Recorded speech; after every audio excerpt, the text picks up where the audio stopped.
오늘은 창고에서 시작하네요. 네, 피님 안녕하세요. 뭐 체크해보고 계셨나요? 저희가 아무래도 배달이 많다 보니까 배달 용기들을 체크하고 있었는데 주문을 해도 빨리 수급이 안 되는 것들이 많아서 이거 어떻게 해야 되나 싶어요. 혹시 지금 작년 대비해서 용기 네. 가격이 좀 올랐어요? 어때요? 네, 올랐죠. 지금 가격이 전체적으로 제가 체감했을 때는 한 달 전에 비해서 지금 한 15%, 20% 정도는 지금 올랐어요. 비닐은 지금 20% 이상 올랐고요. 출고할 때 시점이 원래는 한 달 걸렸는데 지금은 2달 걸릴 수도 있대요. 중요한 거는 저희가 10,000매를 만약에 주문을 해도 10,000매가 다 안 될 수도 있어요. 그만큼 지금 원재료가 지금 없다는 거죠. 그래서 지금 대표님 가게는 좀 괜찮으세요? 꽉 채워놨는데 오늘 배달이 엄청나게 많이 왔거든요. 적재량을 충분히 해놨지만 앞으로 생산이 늦어지거나 안 된다면 저희도 타격이 없을 거라고 말할 수가 없죠. 지금 있으신 양으로 한 어느 정도 버틸 것 같으세요? 지금 있는 양으로는 제가 넉넉하게 잡아서 한 달. 하루에 보통 저희가 배달 매출이 100만원 조금 넘게 나옵니다. 그러면은 객단가가 하나당 한 12,000원 잡았을 때 거의 뭐 하루에 한 80개 나간다는 소리죠. 지금 뭐 적재된 게 한 3,000개 정도 되는 것 같아요. 그러면 한 달 정도라 보시면 될 것 같아요. 좀 부족하고 구하기 어려운 게 뭔가요? 현재 비닐, 요즘에 배달 비닐이 많이 어려서 저희도 지금 배달 비닐 주문을 해놨는데 한 달 걸릴 거 2달 걸린다 해서 아무런 무늬가 없는 그냥 시중에 파는 이제 배달 비닐 구매해서 지금 현재 쓰고 있거든요. 피부에 바로 와닿죠. 저희 바른돈가스 배달 비닐 공장에다가 요즘에 배달 비닐 이슈가 있는 걸 알고 먼저 발주를 하려고 이렇게 여쭤봤거든요. 네. 심각하죠. 네. 발주량도 통제하는 거예요. 가늠이 안 되는 상황이라 얘기하죠. 기존 가격이 25% 정도 인상인데 앞으로 더 오를 수도 있다 이 말이에요. 근데 이렇게 되면 배달 단가를 좀 올려야 될까요? 근데 그렇게 하기에는 우리 소비자들이 생필품은 오르는데 월급은 그대로잖아요. 근데 저희까지 오르게 되면 슬프지 않을까요? 띠로리 진짜 띠로리 오야는 전너.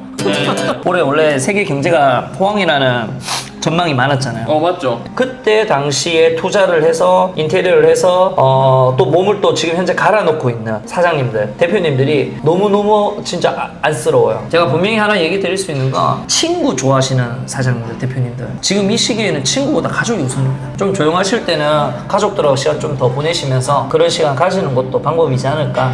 뭐 비닐이든 용기든 항상 시키는 그 거래처가 있을 거잖아요, 사이트나. 근데 거기서 품절이라고 했을 때 가장 좀 먼저 해야 될 행동이 뭘까요? 이렇게 여러 네트워크를 이용해서 발품을 팔아야 되겠죠. 쿠팡이나 이런 데들은 금액적으로 좀 비싸기 때문에 직접 공장에 전화를 하거나 아니면은 근처에 가장 가까운 곳에 가서 구입하는 걸 추천드리죠. 공장 직거래하는 업체들, 직접 만들어서 생산하는 업체를 검색만 조금만 하시면 나오니까 직접 픽업해 오더라도요, 그렇게 하시는 게 좋을 것 같아요. 메뉴 가짓수를 좀 줄이는 분들도 계시더라고요. 그렇죠. 네, 이런 것도 좀 도움이 될까요? 메뉴를 줄이는 게 독이 될 수 있죠. 뭐 30가지 메뉴가 있다. 그럼 30가지 그 메뉴 중에서 특정 메뉴를 원해서 오시는 분들이 또 있잖아요. 이제 패밀리 레스토랑 같은 경우에는 특히 뷔페 갔을 때 생각해보세요. 30여 가지 반찬인데 오늘 줄여서 20가지야. 그럼 실망하겠죠. 네. 줄이면 안 되고 바꿔야겠죠. 4월 달에는 무가 비싸다. 그럼 뭐 무를 사용하는 깍두기라든지 무생채라든지 이런 요리를 줄이고 배추를 이용하는 반찬을 늘린다든지 아니면 토핑 재료를 바꾼다라고 공지를 하든지. 이렇게 사태가 장기간 되면 또 어떤 게 또 부족해질 수 있을까요? 유가에 민감한 재료들 중에서 비닐도 있지만 플라스틱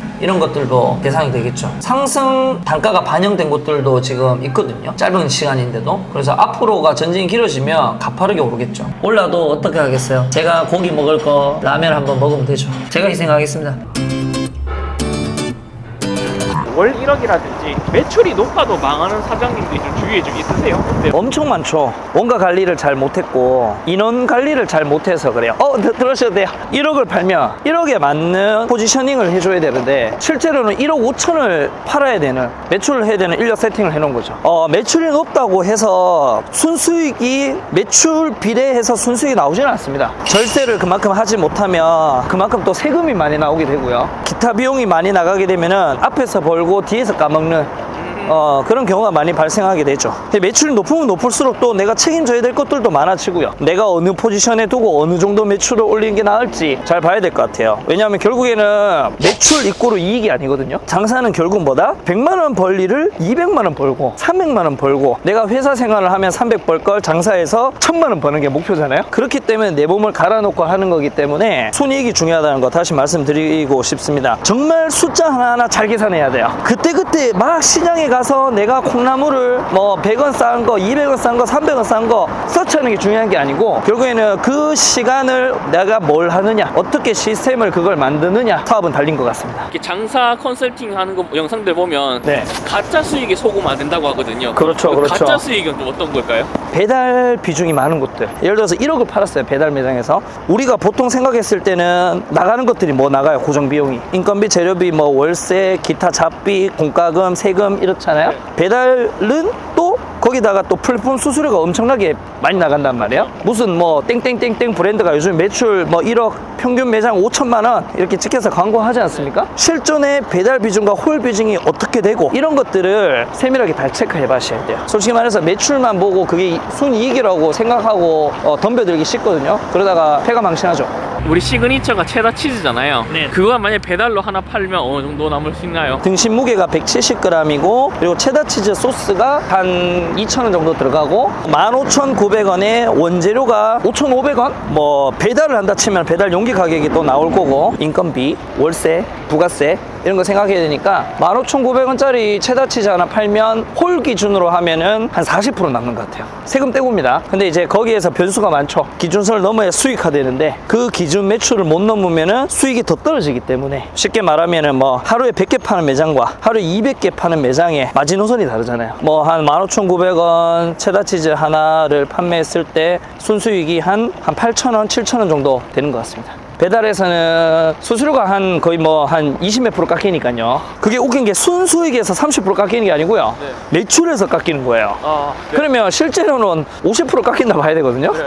15,900원을 팔았다. 그럼 30% 하면 얼마예요? 5,000원 가까이 되죠. 뭐 이것저것 다 빠지고 하면 한 2,000원? 하나 판매했을 때. 네. 그런 것 같습니다. 그래서 결국은 배달보다 홀 판매가 많은 게 좋다. 그럼 만약에 잘 팔리는데 마진율이 낮은 효자 메뉴는 좀 빼야 될까요? 그렇지 않죠. 마진율이 낮더라도 그 메뉴를 드시러 오시는 고객님들이 만족하신다면은 항상 같은 메뉴만 드시지는 않잖아요. 그러면 또 마진율이 높은 메뉴도 덩달아 바이럴이 되어서 판매가 되기 때문에 마진율이 낮다고 해서 그 메뉴를 뺀다거나 그 메뉴를 뭐 조기 품절시킨다거나 그래서는 안 된다고 판단하고 있고, 실제로 저희도 다른 메뉴들에서 마진을 맞춰줍니다. 단순하게 이 메뉴 한 개를 판매해서 얼마를 남긴다 이 생각은 굉장히 위험하다라고 말씀드릴 수 있을 것 같아요. 제 경험입니다. 장부를 쓸 때 가장 먼저 중요하게 봐야 될 숫자가 있다면 뭘까요? 매출 대비해서 얼만큼의 식재료가 나갔느냐, 인건비를 어떻게 썼느냐예요. 월세나 뭐 공과금이나 이런 것들은 고정이잖아요. 인건비는 고정이 아니에요. 바꿀 수 있어요. 5천만 원 파는 인력을 세팅을 해놨으면 그거는 사장님 생각이에요. 직원들은 그렇게 생각 안 해. 뭐 조금 더 한 명이라도 더 뽑았으면 좋겠다 이런 생각을 한단 말이에요. 그거는 입장 차이기 때문에 대신에 사장님 생각에 이 인원이면 5천만 원을 팔아야 돼 라고 판단이 되시면 내가 조금 더 뛰어서 그 직원들이 그런 생각을 안 들게끔 해주시는 게 중요하겠죠. 사장님들에게 중요한 건 내 멘탈과 장부를 지키는 건데, 장부를 지킨 얘기는 들었고 이제 멘탈을 지키는 걸 한번 들어볼 건데요. 네. 기억에 남는 역대급 빌런 손님이 있으실까요? 당연히 있죠. 제가 다음 생에도 잊지 못할 분인데 네. 그때 당시 진짜 너무했습니다. 바야흐로 2018년도였던 걸로 기억나는데요. 네. 주방에서 조리를 하고 있었습니다. 제가 그때도 대표였을 때인데요. 홀에서 이제 에이드를 만드는 친구들이 스쿱으로 얼음을 퍼서 넣어야 되는데 그 얼음이 떨어졌어요. 근데 그 얼음을 손으로 주워서 다시 그 제빙기 안에 넣었습니다. 계산을 하면서 그 고객이 얘기하시는 거예요, 저한테. 그 친구 뭐라 하지 마시고 얼음을 이렇게 주워서 다시 넣더라. 요거는 누가 봐도 아닌 행동이니까 사장님이 직접 보셨다 그러고 한번 교육을 부탁드린다 이렇게 얘기를 하셨거든요. 그거를 얘기해 주고 있었어요. 그 앞에서 식사를 드시고 계시는 가족 고객분이 계셨는데 저는 어떻게 얘기했냐면, 야 누구야 이건 이렇게 하면 안 돼, 알았나 하면서 장난스러운 익살스러운 말투와 누가 봐도 장난인 것 같은 말투로 제가 이놈 자식 이랬어요. 근데 그 고객이 저한테 바로 책상을 딱 치면서 밥맛 떨어지게 사장이라고 말을 그딴 식으로 하면 되냐고 저한테 얘기를 하는 거예요. 네. 불편하셨다면 죄송합니다라고 얘기를 하니까 음식을 딱 이렇게 딱 치면서 사장님 같은 사람은 망해야 돼 이러더라고요. 가족들 앞에서 음식을 던지고 이러셨거든요. 그래서 제가 그때 계속 참다가 화가 나서 한마디 말을 했어요. 고객님은 가족분, 자녀분이 계신데 이런 행동이 맞습니까? 말을 하면 안 될 것 같아서 제가 말을 아꼈거든요. 식사비 안 받을 테니까 그냥 나가 주십시오라고 제가 정중하게 그때 정말 고객들한테 한 번도 그런 적이 없는데 그날 최초로 제가 그렇게 했어요. 그랬더니 끝까지 다 먹고 나가더라고. 그 고객이 결국에는 위생까지 신고도 하고 결국에는 저희 매장을 깨끗하게 만드는 또 원동력이 되었고 그 다음부터 이제 직원들 교육을 어떻게 할 거면 보이지 않는 곳에서도 이렇게 항상 말은 조심해야 되는 거구나, 체크를 잘해야 되겠구나 라고. 뭐 리뷰 테러 같은 거는 참는 게 답일까요? 참는 것보다는 사장님이 진짜 실수를 하고 직원이 실수를 했다면 진짜 최선을 다해서 진심으로 댓글을 달아야겠죠. 내가 생각했을 땐 좀 억울한 면이 있다 그랬을 때는 싸우는 게 아니고 내 마음을 진심을 담아서 일단은 먼저 죄송하다가 아니고 그 상황을 설명하는 게 중요한 것 같아요. 그 댓글을 보는 많은 또 다른 고객들이 있을 거 아니에요. 그분들이 인정하면 되는 거거든요. 거기 일희일비하지 마시고 좀 심한 언급이나 이런 부분은 죄송하게 됐습니다 말하고 나서 그 대신에 우리는 더 노력해서 이렇게 할 거니까 다음에는 만족시켜드릴 매장이 되겠습니다 라고 하고 두 번, 세 번 사과보다는 핵심적인 그 부분에 대해서 사과, 그 다음에 우리의 방향성을 알리는 거. 우리 알바생이나 직원이 그 손님에게 당하고 있어요. 그때 사장은 어떻게 해야 될까요? 그 직원한테 얘기를 하고 있는데 사장이 가서 말을 끊는다면 기분 나쁠 수도 있죠. 그쵸? 그 상황은 뭐 너무 심하지만 않다면 지켜보다가 범위가 벗어나면 개입을 하는 게 좋고 그 끝난 후에 그럴 때는 캐치를 해냈다면 당장 달려가야죠. 그 손님이 화가 나서 설령 그 자리를 떠난다 하더라도 90도 죄송합니다 다음에 찾아뵈면 더 만족시켜드리겠습니다는 인사는 그 고객님이 들리든 않든 꼭 해야 되는 거라고 생각합니다. 직원이 당할 때 법적이나 시스템적인 대응 가이드가 있으신가요? 음성 녹음도 되는 CCTV 설치를 추천하고요. 이게 언어 폭력이 굉장히 처벌이 심하거든요. 그리고 제일 중요한 건 뭐냐면 직원들이 그런 상황마다 대처할 수 있도록 시스템을 마련해 두셔야 돼요. 클레임을 걸었다 그러면 죄송합니다 다시 음식 내어드릴까요 라든지 아니면 고객이 보는데 앞에서 어떤 말투를 쓴다든지 이런 것들을 문서화해서 시스템화 만들고 누가 와도 똑같은 대처를 할 수 있도록 그게 필요한 것 같아요. 감정적으로 대처해서는 절대 안 됩니다. 딱 들어올 때부터 약간 진상할 것 같은 느낌이 들 때가 있잖아요. 좀 적중률이 좀 높으신 편이에요? 저는 100%죠. 특징이 있다면 뭘까요? 들어오자마자 자리 선정 때문에 불만을 표출하시는 분들이 있어요. 본인 위주거든요. 네. 그러신 분들은 끝까지 그 매장이 좋은 점보다는 나쁜 점을 찾습니다. 그렇다고 그 고객을 맞추라는 게 아니라 긁어부스러 만들 필요는 없으니까 우리가 생각했을 때 진상이라 하더라도 그런 분들이 어떻게 보면 더 에이스 고객이 될 수 있어요. 맞춰줘서 자주 온다는 게 아니라 어느 정도 가이드라인만 지켜주면 인정해준단 말이에요.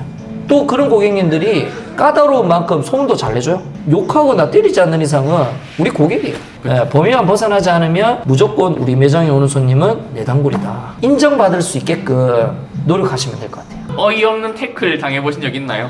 예를 들어서 제가 실제로 들었던 얘기인데 라면이 왜 이렇게 뜨겁냐라는 분이 있었거든요. 이런 것처럼 진짜 어이없는 태클을. 돈까스를 드시는데 네. 튀김옷이 겉바속촉이라 해서 네. 겉은 바삭해야 되잖아요. 빵가루가 너무 바삭하다고 크림 스파게티에 면 양이 많다고 콜라 제가 만드는 거 아니잖아요. 왜 이렇게 탄산이 많냐고 뭐라 하시는 분 계셨습니다. 그 같은 일행하고 전부 다 빵 웃고 했던 기억이 나거든요. 제가 오늘 했던 얘기가 우리 자영업자분들한테 좀 도움이 됐을런지 뭐 그렇게 했었으면 오늘 시간이 또 헛된 시간이 절대 아니고 저도 성장하는 시간이 됐는 것 같아요. 제가 도움이 드릴 게 있으면 저한테 언제든지 인스타 통해서 DM 주시면은 유튜브 통해서 DM 주시면 다 도움 드릴 테니까 아셨죠? 장사 100점 100그룹 고생했습니다. 네네네 고생했습니다. 조심하세요. 네. 조심하세요. 대표님 네. 저희 구독 좋아요 해야 되는데 참. 아이 설마 안 했겠어요? 저 아는 사람 있어요? 없잖아요.